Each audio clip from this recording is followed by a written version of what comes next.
हमारे व्यस्त जीवन में ईश्वर की आवाज़। यह दुनिया जिसे हम देखते हैं वैसी नहीं है। हमारा शरीर, हमारा मन और ये संसार भी। इस दुनिया में जीवन तो है, पर जीवन अधूरा है, अस्थिर है, बहाववान है और इसको हमें स्थिर होकर समझना है। हमारा मनुष्य जीवन भी मनुष्य देह और मानव मन स्थिर नहीं रहता। अतः शरीर और मन लगातार विचलित और अस्थिर अवस्था में रहता है। इसलिए हम जीवन को और भी टूटा, बिखरा और खंड खंड पाते हैं।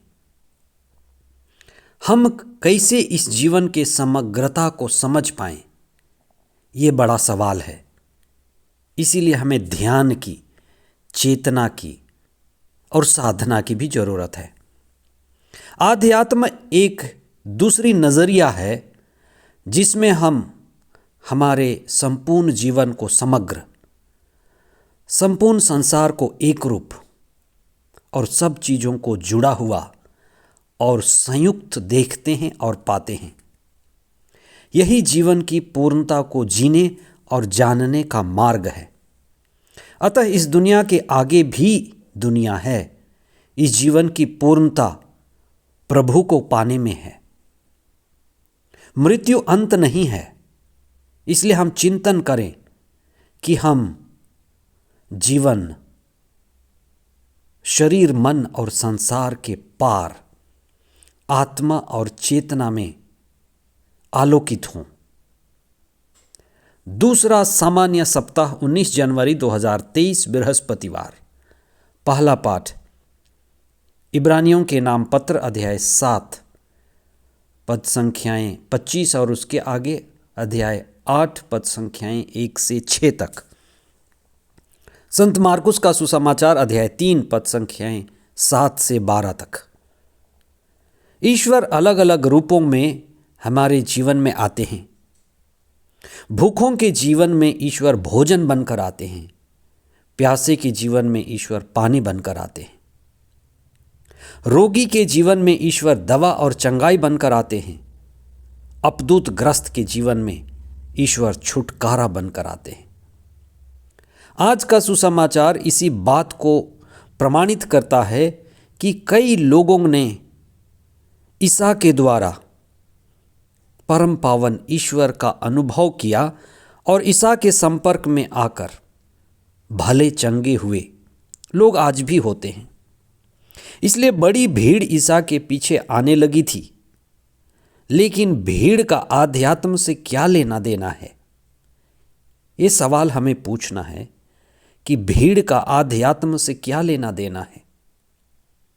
लेकिन ये बड़ा आकर्षण है और कई सारे लोग आकर्षित होकर जीते हैं। दुनिया ही आकर्षण है, संसाधन आकर्षण है, धर्म भी आकर्षण है। भीड़ स्वास्थ्य चाहती है, भीड़ चंगाई चाहती है। ईसा का देश गुलाम देश था। इस्राएलियों पर रोमियों का शासन चल रहा था। अतः गुलामी के साथ साथ गरीबी भी होगी, बीमारी भी होगी। हर तरह के अंधविश्वास बढ़ते हैं। उसी तरह अन्याय और अत्याचार ईसा के समय जोरों पर था। ऐसे समय में ईसा का मुक्तिदाता बनकर आना लोगों के लिए बड़ा सौभाग्य था। और उनकी शिक्षा ईश्वर की शिक्षा थी। इसलिए उनकी शिक्षा मुक्ति का असली संदेश था। अपदूतों से छुटकारा, बीमारी से चंगाई, ईसा का ईश्वर के पुत्र होने का ये प्रमाण था। ईसा जीवंत ईश्वर के पुत्र हैं जिन पर बीमारी और अपदूतों का अधिकार था। इसीलिए ईसा अपदूतों को डांटते थे। ये चंगाई और छुटकारा का उद्देश्य ईश्वर के पुत्र में विश्वास करने और मुक्ति के मार्ग पर चलने के लिए एक सुनहरा अवसर और मौका था। आज भी हम प्रार्थना कर छुटकारा अनुभव करते हैं। हमारा शरीर, हमारा मन छुटकारा पाता है। कितनी ही बुराइयां, कितनी ही अपदूत, जिसे हम अलग अलग नामों से पुकार सकते हैं, निकलते हैं। जैसे संत लूकस का सुसमाचार अध्याय 8 पद संख्या 2 कहता है कि एक नारी से ईसा ने 7 अपदूत निकाले थे। जो विश्वास करेगा और ईश्वर से जुड़ेगा, उसे जीवन की पूर्णता प्राप्त होगी। ईसा के समय हुई, आज भी मिलती है। अशुद्ध आत्माओं और अपदूतों का यह घोषणा करना कि ईसा ईश्वर के भेजे हुए परम पावन पुरुष हैं, वे अपदूत ईसा का असली पहचान प्रकट करते हैं। सारा अस्तित्व ईश्वर को प्रकट करता है। धर्मशास्त्र हमें और हमारे असलियत की पहचान खोलती है। धर्मशास्त्र ही हमें हमारे असलियत की पहचान कराती है। इसलिए हर एक व्यक्ति को धर्मशास्त्र के नज़दीक रखना है और धर्मशास्त्र को पढ़ना है गहनता से। धर्मशास्त्र के अध्ययन से ही हमारे जीवन के और विशेष करके आत्मबोध और आत्म ज्ञान प्राप्त होते हैं। यही आत्म ज्ञान मुक्ति का मार्ग बनता है। इसी से हमें छुटकारा और मुक्ति भी मिलती है। आज का पहला पाठ ईसा के महापुरोहित होने की बात करता है। पुराने व्यवस्थान में पुरोहित थे, पर हम ईसा को महापुरोहित कहते हैं।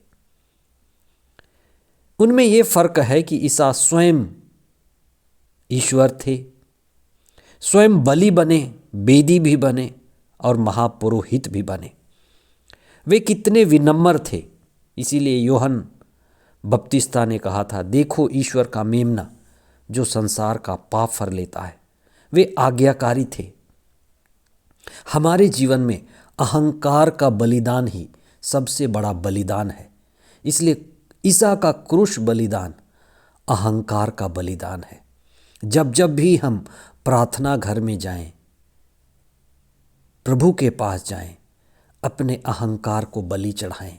वही सबसे बड़ी प्रार्थना है। हमारे लिए ईसा मध्यस्थ बने। क्या हम बिना मध्यस्थ के सीढ़ी चढ़ सकते हैं? अगर ऊंचाई पर जाना हो तो हमें सहारा चाहिए।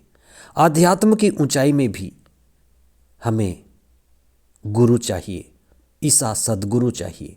इसलिए हम अपनी प्रार्थना में, अपनी भक्ति में, अपने सुमिरन में उनको याद करें, उनकी शिक्षा को आत्मसात करें और अपनी जिंदगी में ऊपर उठने के लिए उन शिक्षाओं को सीढ़ी बनने दें। हमारी चेतना ऊपर उठे और हम ईसा को पा सकें और ईश्वर के पुत्र और पुत्रियां कहलाएं। आमीन।